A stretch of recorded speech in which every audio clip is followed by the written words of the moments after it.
Good morning to all of you. Class 8, Subject Social Science, Chapter 8, Women, Caste and Reform. Dear students, आज हम इसमें जो first point पढ़ने जा रहे हैं वो है changing the lives of widows. विधवाओं की जिंदगी में बदलाव लाने की कोशिश। Ram Mohan Roy was particularly moved by the problems widows faced in their lives. He began a campaign against the practice of sati. तो राम मोहन राय इस बात से काफ़ी दुखी थे कि विधवा औरतों को अपनी ज़िंदगी में भारी कष्टों का सामना करना पड़ता है।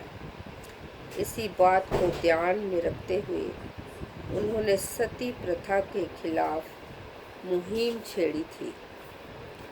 Ram Mohan Roy was well versed in Sanskrit, Persian and several other Indian and European languages. He tried to show through his writing that the practice of widow burning had no sanction in ancient texts. By the earlier 19th century, as you have read in chapter 7, many British officials had also begun to criticize Indian traditions and customs. They were therefore more than willing to listen to Ram Mohan, who was reputed to be a learned man. In 1829, Sati was banned. तो राम मोहन राय संस्कृत, फारसी तथा अन्य कई भारतीय एवं European भाषाओं के अच्छे ज्ञाता थे।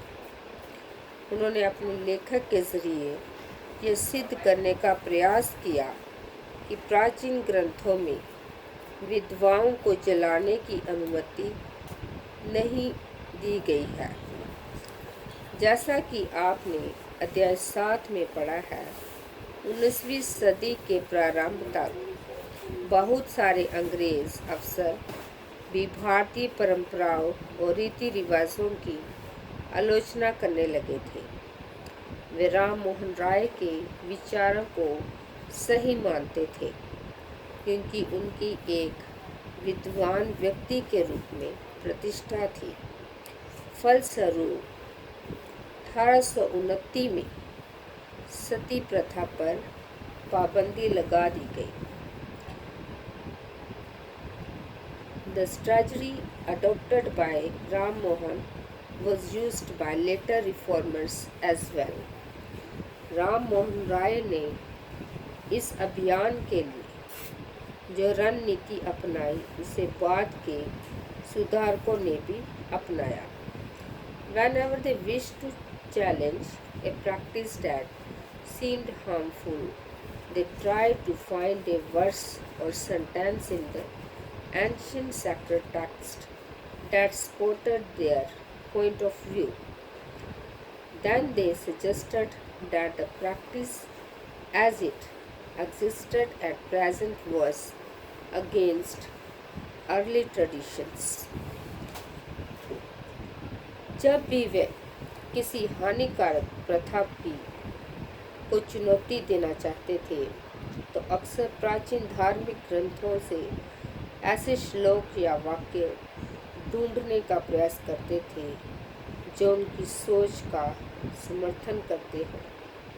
इसके बाद वे दलील देते थे कि संबंधित वर्तमान रीति रिवाज प्रारंभिक परंपरा के खिलाफ है। For instance, one of the most famous reformers, Ishwar Chandra Vidyasagar, used the ancient text to suggest that widows could remarry. His suggestion was adopted by British officials and law was passed in 1856 permitting widow remarriage. Those who were against the remarriage of widows opposed Vidyasagar and even boycotted him. उदाहरण के लिए प्रसिद्ध सुधारक ईश्वर चंद विद्यासागर ने भी विधवा विवाह के पक्ष में प्राचीन ग्रंथों का ही हवाला दिया था। अंग्रेज सरकार ने उनका ये सुझाव मान लिया और 1856 में विधवा विवाह के पक्ष में एक कानून पारित कर दिया जो विधवाओं के विवाह का विरोध करते थे। उन्होंने विद्यासागर का भी विरोध किया और यहाँ तक कि उनका बहिष्कार कर दिया। By the second half of the 19th century, the movement in favor of widow remarriage spread to other parts of the country. 19वीं सदी के उत्तरार्ध तक विधवा विवाह के पक्ष में चलाया जा रहा आंदोलन देश के अन्य भागों में भी फैल गया था। In the Telugu-speaking areas of the Madras Presidency, Veerasalangam Pattulu formed an association for widow remarriage. तो मद्रास प्रेसिडेंसी के तेलुगु भाषी इलाकों में वीराशलिगम पतलू ने विधवा विवाह के समर्थन में एक संगठन बनाया था। Around the same time, young intellectuals and reformers in Mumbai pledged themselves to working for the same cause. In the north, Swami Dayanand Saraswati, who founded the reform association called Arya Samaj, also supported widow remarriage. तो लगभग उसी समय मुंबई में युवा बुद्धिजीवियों और सुधारकों ने भी विधवा विवाह के प्रचार प्रसार का संकल्प लिया। उत्तर में आर्य समाज की स्थापना करने वाले स्वामी दयानंद सरस्वती ने भी विधवा विवाह का समर्थन किया। Yet the number of widows who actually remarried remained low. Those who married were not easily accepted in society and conservative groups continued to oppose the new law. इसके बावजूद विवाह करने वाली विधवा महिलाओं की संख्या काफ़ी कम थी।